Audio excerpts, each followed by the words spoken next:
जय हिंद दोस्तों। कश्मीर में बड़गांव लकड़ीपुर लतीफ़ के पास आए हम लोग। अभी कुछ ज़ुबान पे नाम चढ़े नहीं, धीरे धीरे चढ़ेंगे। गाय वहाँ से लाते हैं पंजाब से खरीद करके, राजू भाई से। तो बहुत शिकायतें आती हैं कि वो प्रेग्नेंट नहीं निकली है, समय बहुत मांग रही है, दूध नहीं देती है। तो अब ये जांचने के लिए कि कितने ये लोग सही हैं और कितना वो राजू सही है, तो जगह जगह घूम रहे हैं। जुनेद भाई जो हमारे यहाँ पर संस्था के NGO के यहाँ जिम्मेदार हैं कश्मीर के, ये तो ये भी हमको यहाँ लेके आए हैं। तो इनसे बात करते हैं कि कब लाए थे गाय और क्या हिसाब किताब रहा था और कैसी फीडिंग है इनकी। तो आइए। क्या नाम है? लतीफ़ अहमद सर।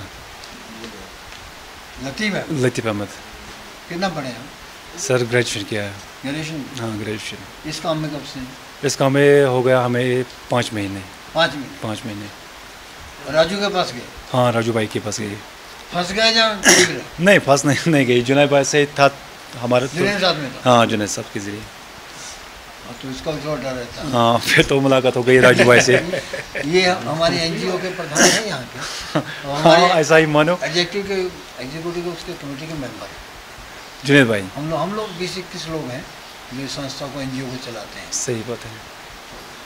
आपका क्या नाम है? मेरा नाम सज्जाद है। सज्जाद? हाँ। कितना पढ़े हैं आप? मैंने MA किया है। किस सब्जेक्ट से? एजुकेशन में। एजुकेशन? हाँ। तो यहाँ पर ज़्यादा एजुकेशन में ही करते हैं? हाँ। पॉलिटिशियन? एजुकेशन ऑल राउंड, मतलब डेवलपमेंट। तो जॉब में नहीं गए? जॉब में नहीं गए, इसी में आ गए। तो आप इनके साथ में हैं? हाँ, इनके साथ पार्टनर है? पार्टनर। कितना पैसा लगा? लगभग लगे 5 सेटअप लगाने में लगभग लगा 10-12 लाख। सेटअप, पूरा सेटअप 10-12 लाख? हाँ। तो बैंक से उठाया पैसा? ना बैंक से सारा अपना है? सारा अपना। खेती है? खेती है। कितनी है? ज़्यादा नहीं है, 10-15 कनाल है। ये इनसे कितनी गाय खरीद के लाए? 5। कितने की? लगभग 70-75 हज़ार की। वो बहुत ऊंची वाली है? हाँ, वो भी। कितने की? 75,000 में। 75,000? हाँ। तो कितनी दूध पर है? वो देते हैं अभी 25 kg। अच्छा, वो राजू साथ में है? हाँ। अब हम पूछोगे तो आप छुपाओगे बात? नहीं, 25 kg देते। कौन सी कसौटी पे खड़े नहीं उतरेगी? उसने मतलब उसने सब कुछ जो उसने बोला सब कुछ वैसा ही निकला। उसने बोला ये इतना दूध देगी, बराबर इतना दे रही है। इतना टाइम उठाएगी। कितना बताया था दूध? उसने बताया था लगभग 30 तक जाएगी। हाँ।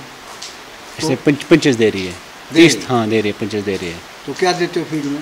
फीड में देते हैं, साइलेज देते हैं, भूसा देते हैं और वो चारा देते हैं। क्या रेट बिकता है दूध यहाँ पे? ज़्यादा नहीं बिकता है, 38 में बिकता है। आपके पास अपना चारा कौन सा अवेलेबल है? वो घास है, ग्रीन घास है जो बागों में निकलता है, वही। उसका क्या फ़ायदा होता है? उसका फ़ायदा होता है कि उसके जो कैल्शियम वेल्शियम वो देना नहीं पड़ता है। नहीं देना पड़ता है। ये सेब की ड्रॉपिंग होती है? हाँ, सेब की क्रॉपिंग होती है यहाँ पे। इससे भी चल जाता है काम? नहीं, सेब हम उनको नहीं देते हैं। क्यों जुनैद भाई? एक्चुअली इन्होंने अभी 5 ही महीने हो गए, तब से तो अभी इनका सेब का सीज़न नहीं तो आया नहीं है। लेकिन जो सेब अगर देने में बहुत अच्छा है, ज़्यादा नहीं देना चाहिए। सेब काट के अगर थोड़ा आधा किलो देंगे तो उससे कैल्शियम की कमी पूरी हो जाएगी, दूध अच्छा देगी। तो आप इनको समझाते कम हो गए? नहीं समझाते हैं, एक्चुअली अभी इनका भी टाइम है। उस वक्त भी हमने इनको दिया। कहीं ट्रेनिंग वेनिंग ली आपने पहले? नहीं, घर में हम रखते। नहीं, घर में रखते अक्सर हम गाय।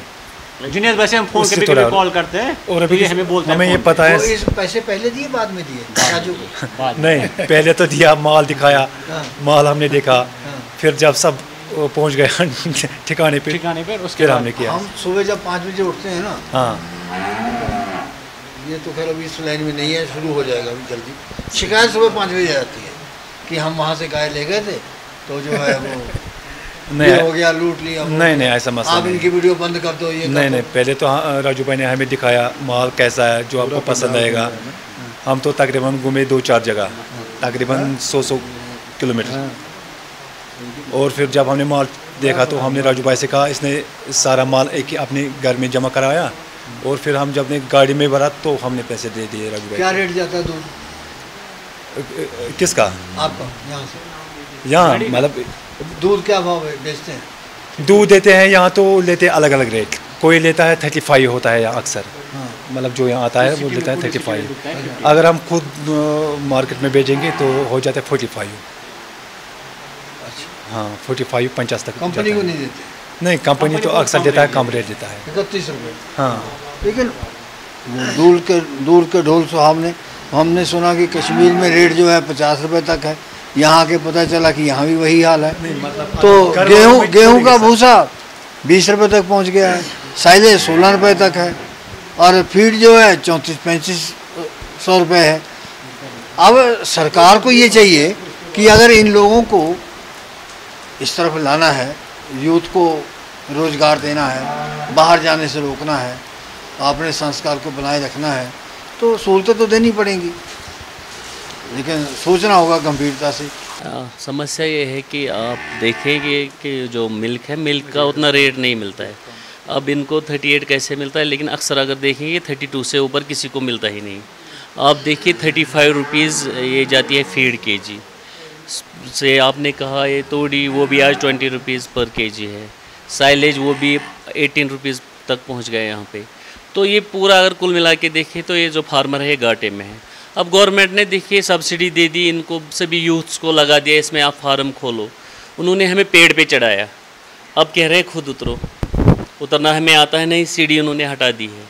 गवर्नमेंट को ये चाहिए, जो हमारे ऑफिसर्स हैं उनको ये चाहिए एटलीस्ट अगर वो एक गाय पे सब्सिडी देते हैं, फीड पे क्यों नहीं सब्सिडी मिलती है? जबकि लखनपुर से फीड जो पहले भी जब लखनपुर में टैक्स वैक्स लगते थे, इनको माफ़ीनामा देते थे, इनको टैक्स फ्री है।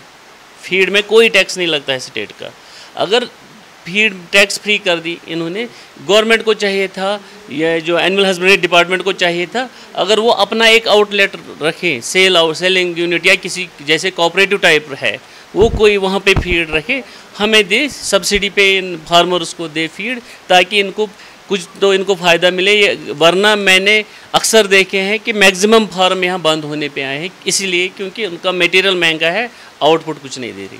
अच्छा, वो नकली दूध ऊपर से सीरियस है सरकार? कुछ नहीं है, मैं आपको बताऊंगा। आप देखिए ये जो अगर कोई बिज़नेस होगा, MBA स्टूडेंट होगा, उसको समझ आएगा अच्छी तरह, क्योंकि एक ये है ट्रेंड मार्केट में, जब डिमांड ज़्यादा होगी, ये कम होता है इनपुट, डिमांड ज़्यादा होता है तो उसकी रेट बढ़ जाती है। आप देखिए यहाँ पे जो मिल्क है, मिल्क की डिमांड यहाँ पे ज़्यादा है, हम पूरी नहीं कर सकते। सभी जितने भी फार्म्स यहाँ पे है, कश्मीर की डिमांड पूरी नहीं होती है।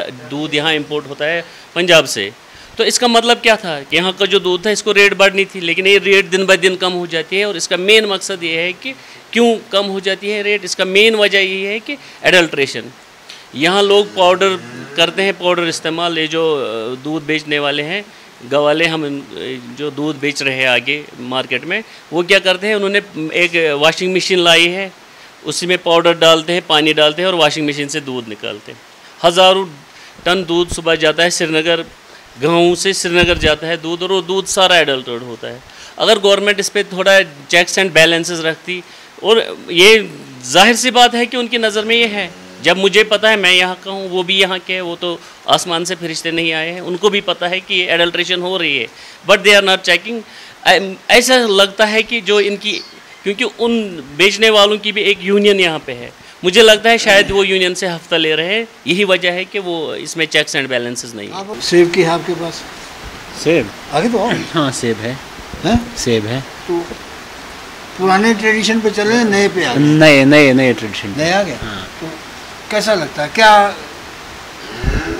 वहाँ पे मतलब पहले मतलब कंपनी आ गई हैं, नहीं, क्या फ़ायदा होगा इससे? कौन सी कंपनी है? यहाँ पे कोई कंपनी नहीं आई है। क्यों नहीं भाई? यहाँ इस एरिया में सेब की उतनी ये नहीं है, इसलिए अच्छा, ये इटालियन है, क्यों ना इटालियन बता दो।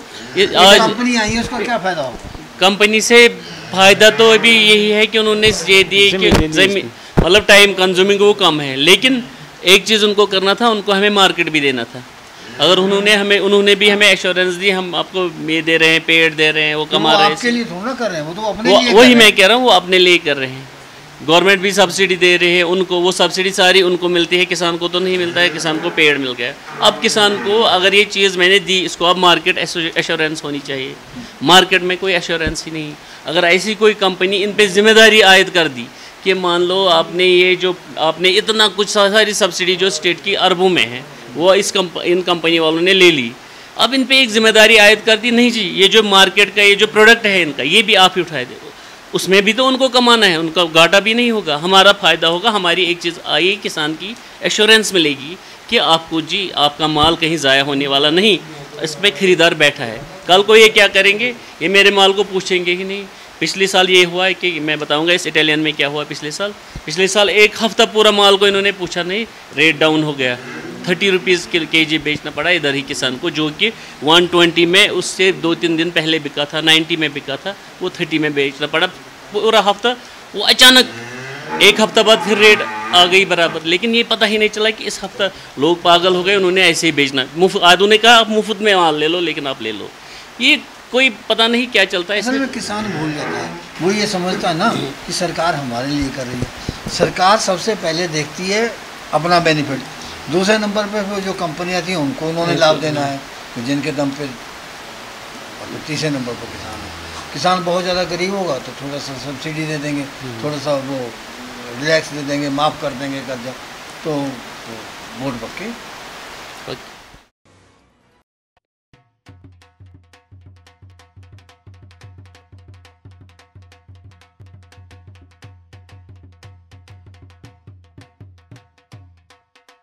इस प्रोग्राम की पेशकारी के पीछे हमारा एक ही मकसद है, वो है किसानों और पशुपालकों की आर्थिक दशा में सुधार लाना, किसान हित सरकारी और गैर सरकारी योजनाओं की जानकारी देना और किसानों को जागरूक करना।